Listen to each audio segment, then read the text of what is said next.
LexBlog. Let's get started. Hello, everyone. Thanks for joining our webinar, Legal Blogging with AI. My name is Claire. I'm LexBlog's marketing manager, and I will be moderating today's talk. The session will be about 30 minutes, and the agenda includes 25 minutes to discuss using AI in your legal blogging journey and 5 minutes at the end for questions you may have. We will also be recording the webinar so that you can catch up on anything you might have missed at a later date. So let's get started. I would like to introduce Kevin O'Keefe. He's a seasoned attorney and the visionary leader behind LexBlog, a pioneering legal tech company providing innovative blogging solutions to lawyers worldwide. With over 41 years as a lawyer, Kevin has transitioned from a practicing lawyer to a respected entrepreneur, leveraging technology to enhance legal discourse and community. Among other recognition, he's been honored as a fellow in the College of Law Practice Management and a legal rebel by the American Bar Journal. Having founded LexBlog after practicing as a trial lawyer and founding and selling a previous company to LexisNexis, Kevin now focuses on empowering legal professionals through a comprehensive platform that combines professional blogging and AI-powered assistance. Kevin's journey is not only marked by professional achievements, but also by profound commitment to family and a passion for helping people through law and technology. Whether addressing budding lawyers or seasoned professionals, Kevin brings a wealth of experience, insight, and genuine enthusiasm for the future of legal tech. During today's talk, he will be covering, let's go to the next slide. Okay. So during today's talk, he will be covering using AI as an assistant and editor, building career niches, and understanding AI's hallucinations and ethics. Kevin, thanks for making the time to discuss these important topics today. Thank you, Claire. And maybe next time I'll shorten the bio that ChatGPT gives me. And that's one thing you can do if you have been writing or you have been speaking, built a name and a career.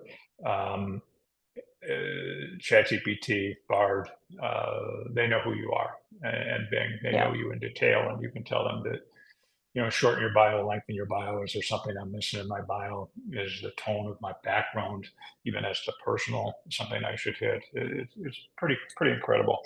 I don't want to get carried away with the way some people talk about what AI, ought to be doing, or where they're talking about how awful it is in the law because it's doing this or that, or it's doing this wrong. I would say that, let's take a common sense approach to something that's probably it's the most extraordinary thing that's happened in our lifetimes in technology. There's just no question about it. Many of us were here when the concept of email was created. That was quite extraordinary, that we were going to send an email out of our law office to somebody else's law office with the idea that it could be intercepted. And that came on the heels of a fax, that people could be able to steal information. Those were looked at as extraordinary. And when the web came along, wow. And then Google, nobody would ever use Google. Google would never, ever, ever be used by lawyers to be looking for information. See where we are. AI is much greater than that as far as its impact, not only in helping lawyers, but in helping people and helping our society. So the simple things that I want to talk about begin with just using AI as an assistant, as a legal blogging assistant. We are not using AI to produce content. So we're not saying, I am a family law lawyer. Can you please write a piece of content on domestic abuse issue here in Texas? You've got all types of problems with it. You might run into hallucinations because you haven't given it any guidance that you've written up and asked it to change.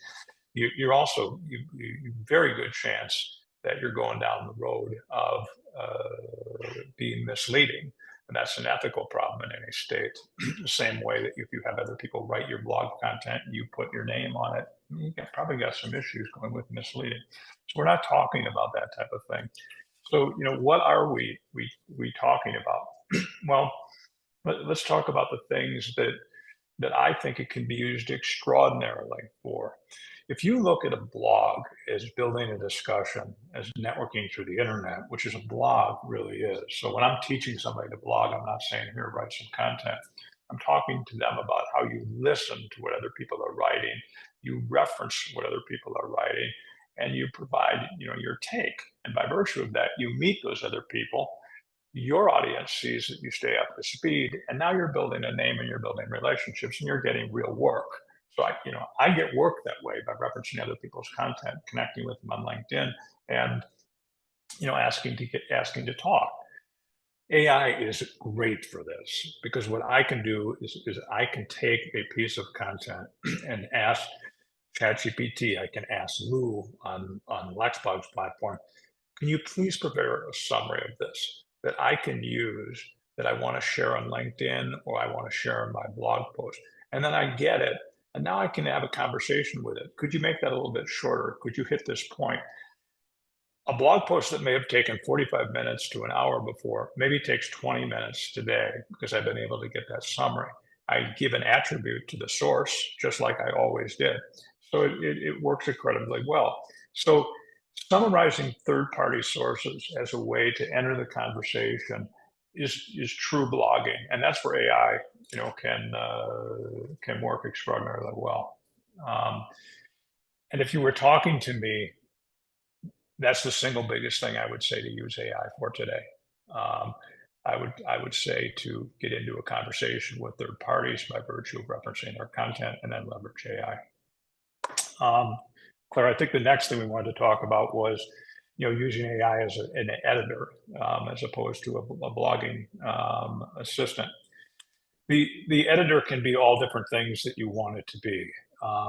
If I'm writing a piece today, an email, a blog post, a summary that I want to put together on an issue, I give it to ChatGPT or Lou, and I say, did we hit the tone that we wanted to hit on this? Or can you tell me how good this is? And it'll come back and say, the tone you hit or the marks you hit were 1, 2, 3, and 4. That's even more important than your typical grammar. It's saying the tone that you hit. This is how the audience is going to feel when you wrote that particular issue. I find that great. And then I have a discussion with AI on that point. Let's eliminate that one area to see what it's going to do. The grammar itself works great because I started to blog 20 years ago as a way to learn to write better during a non-compete from LexisNexis. I still don't write extraordinarily well. Blogging helps some. Well, AI helps a lot better because what I do is I say, are there any grammatical mistakes in here? It'll come right up and it'll say, yes, there are. Here's there. It may not even give grammar. It might say, if you did this or that, the tone might be there. In the case of LexBlog, what the team did with the tools, it even said, do you want to write it in down to earth tone, at an ease tone? Do you want to write it in more professional tone? And it'll change that, and then it'll give you the option to accept those or reject those. That's really, really powerful. I think that using AI as that assistant and as a blog editor has made me a better writer. And I was just telling my doctor that yesterday. And I said, I know it sounds scary, but I'm going down the road where I'm going to be a better writer by virtue of being AI.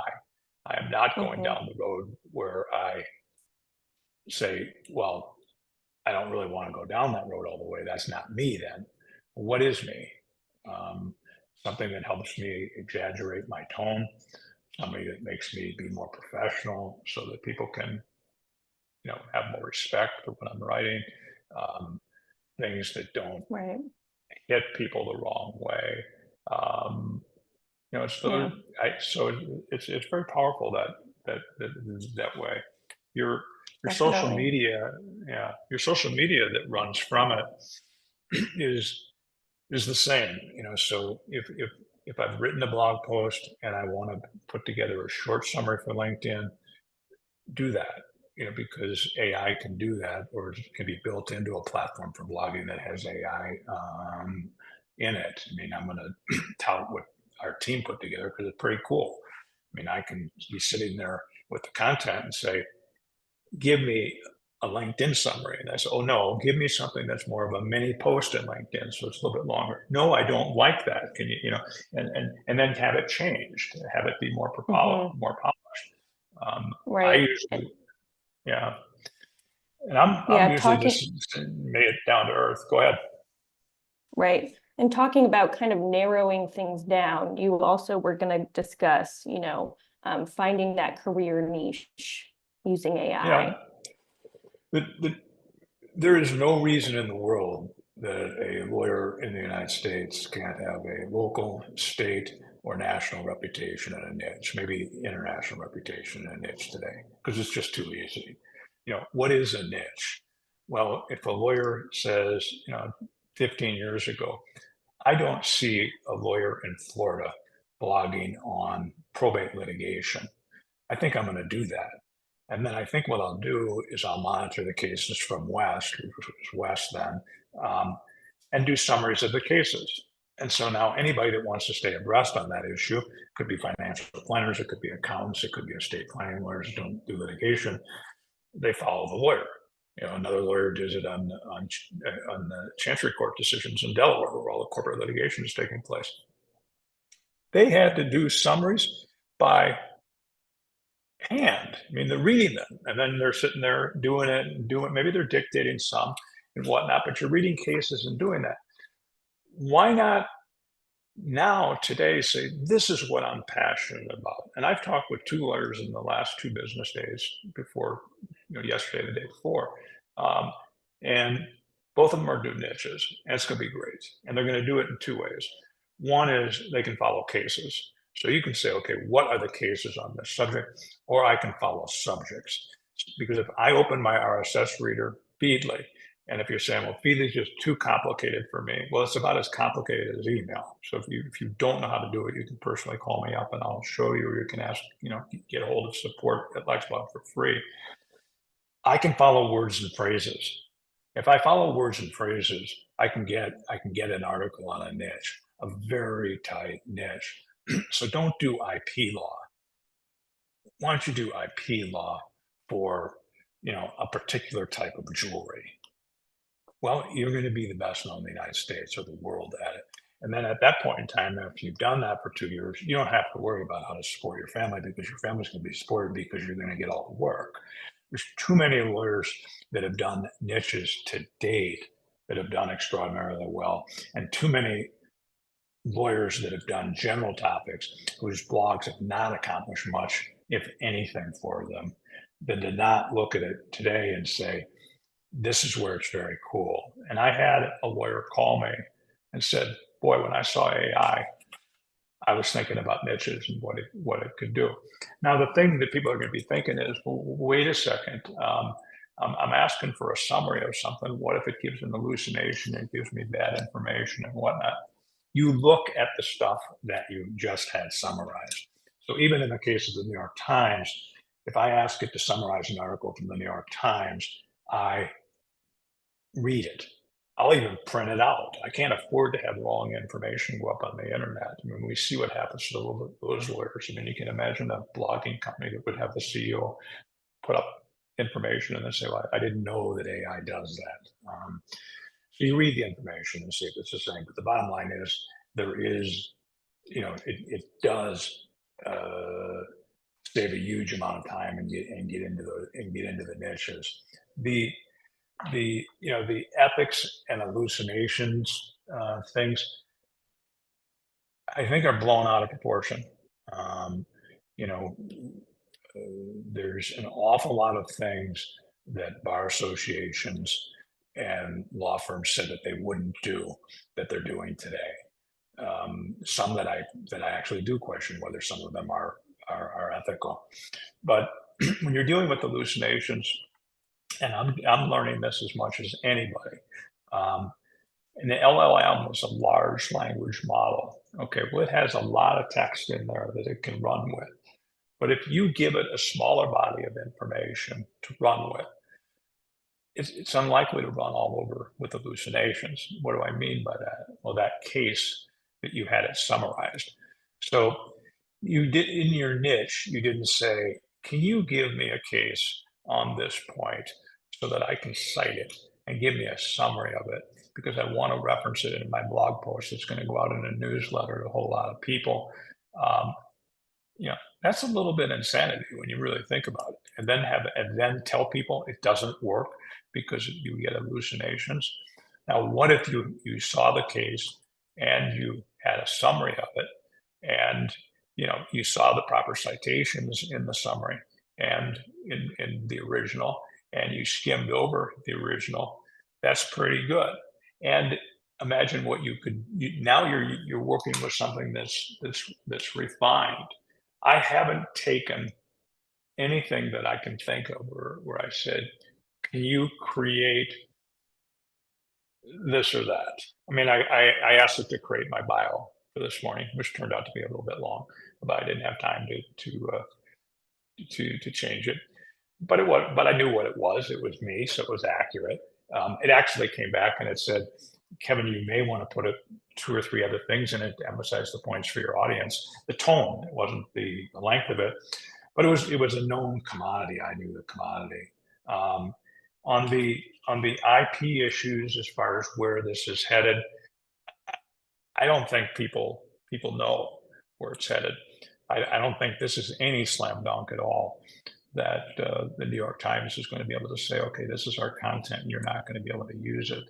I think that's dangerous for both for both AI and the New York Times, because one could come out a loser if they take it to verdict. And what happens if the New York Times loses, and then nobody has to negotiate with them anymore? So that's more likely to be something negotiated. The other many other publishers have already negotiated something with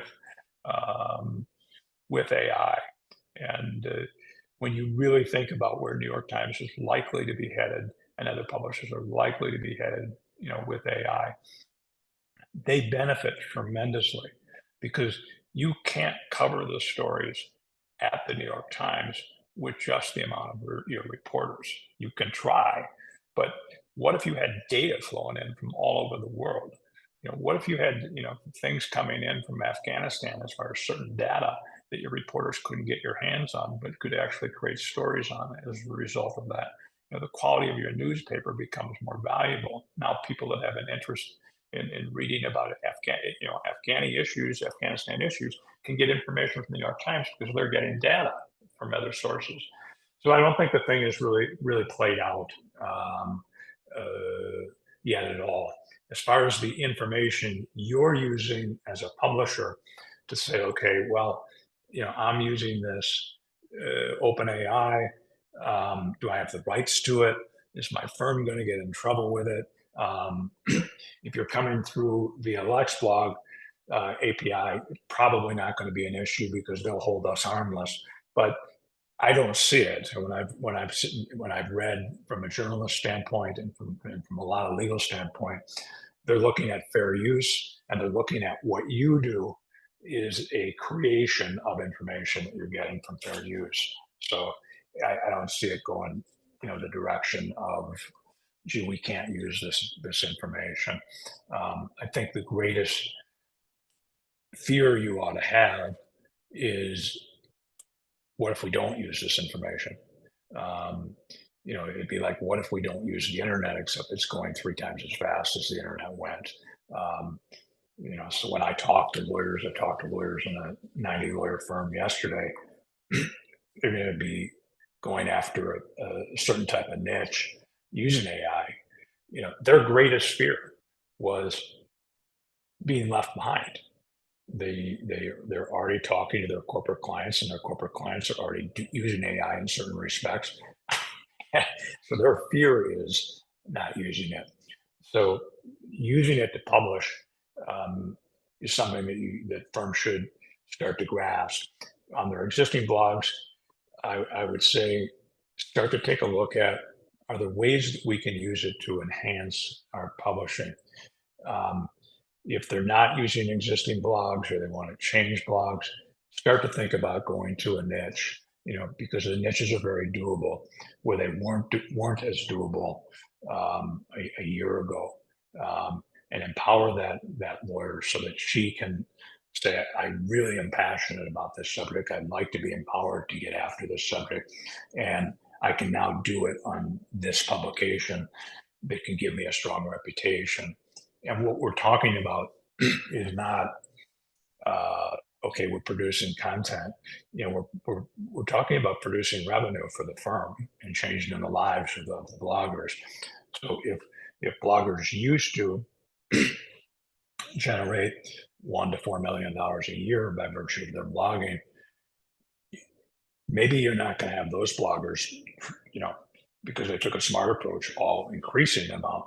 But why not get more bloggers in your firm that are doing that sort of thing? Because you can experience a jump in revenue by virtue of the reputations you create, by virtue of the use of AI, in blogging. What do you think, Claire? Okay.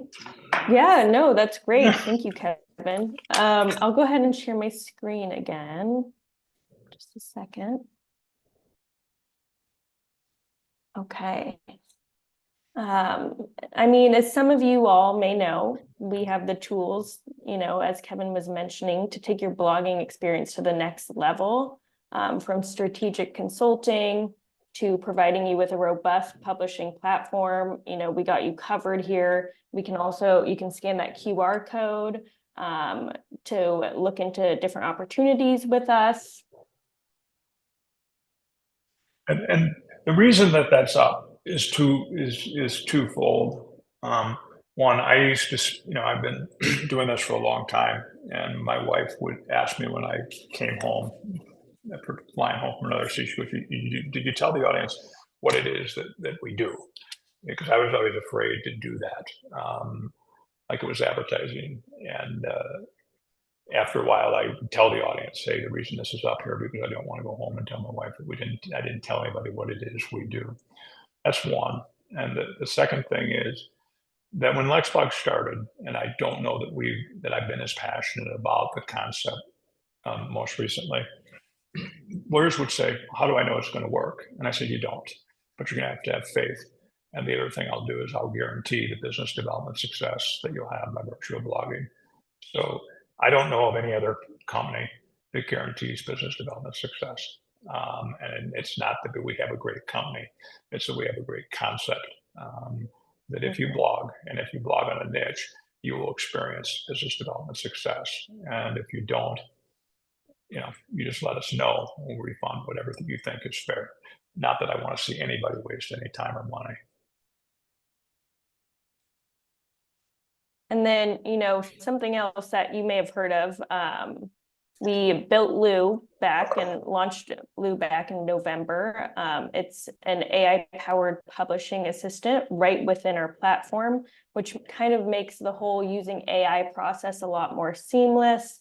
And this can be used for a lot of the different tools and suggestions that Kevin made earlier. It can also help guide you through a variety of prompts, which kind of streamlines the process as well. And then, if you're interested in learning more about Lou, you can scan that or, reach out to Kevin or I, and we can get you going on that. Yeah, on Lou, I would take all the people in the world that are willing to try this thing right now.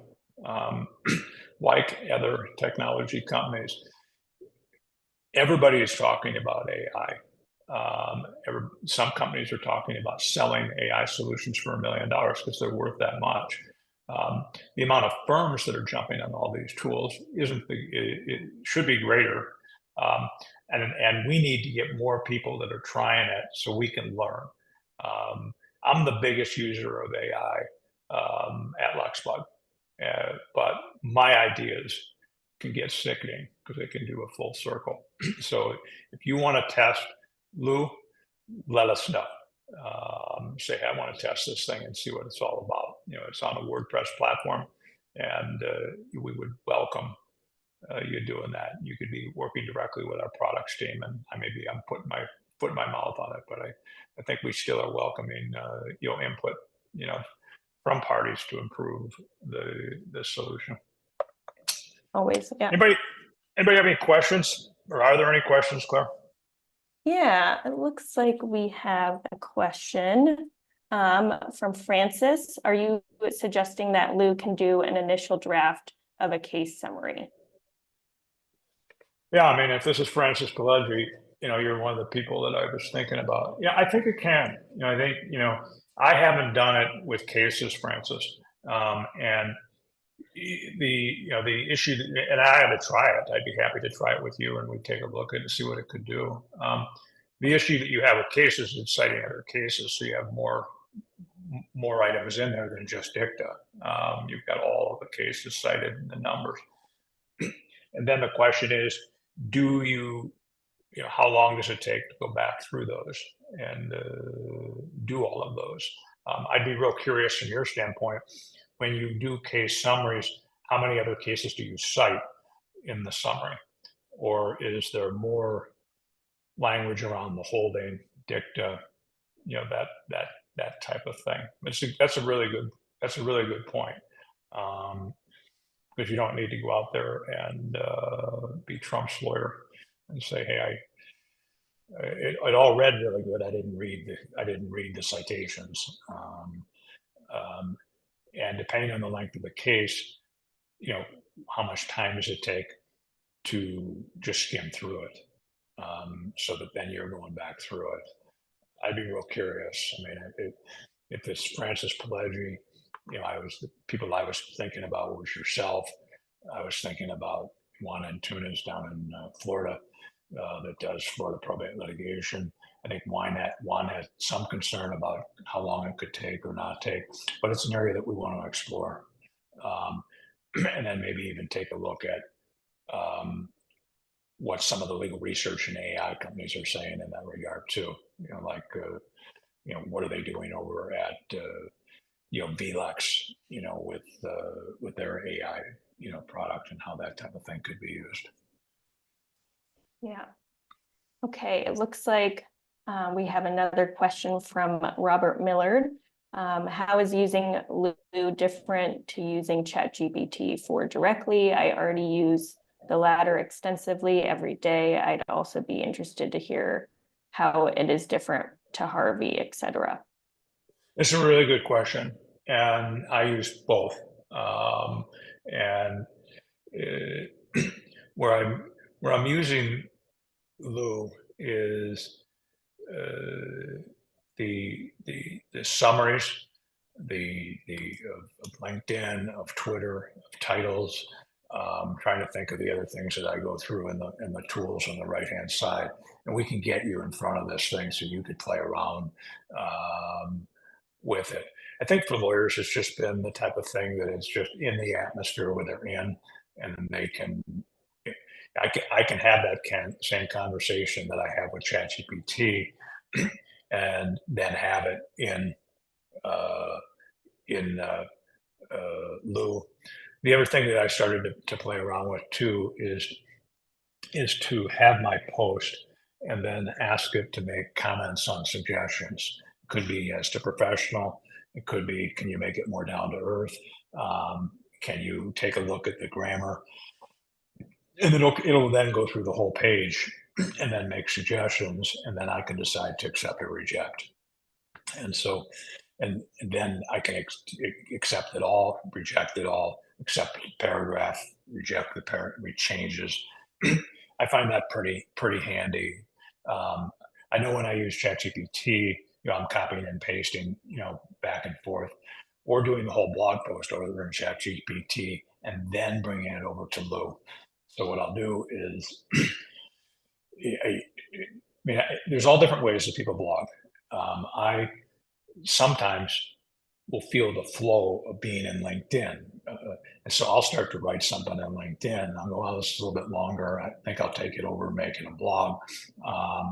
And at that time, I've taken the post at LinkedIn, right, over into Lou, and I've said, can you give me some titles? And the titles have not stopped, and I like that better than ChatGPT. I haven't even tried it over ChatGPT very much, but the titles weren't so great, and I don't know why. The big difference. If I hadn't used LinkedIn to start, I asked for LinkedIn summaries, and it will come back with either an excerpt or the full, what's called a mini post, and I like that. That has saved me time. Could it save me that same amount of time at ChatGPT? I suppose it could. It's just not in my flow of work at that point in time.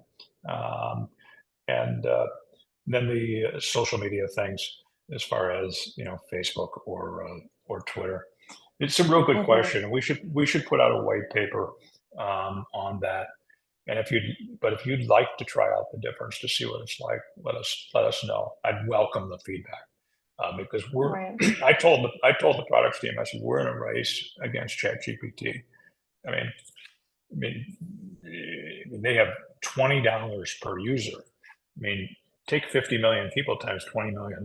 It makes what Mark Zuckerberg at Facebook look like nothing, in the beginning. So imagine what these guys can do as far as the quality of what they're going to continue to offer. And we got to do similar things. If you drop me an email, Kevin@LexBlog.com, Robert, I'll get you back.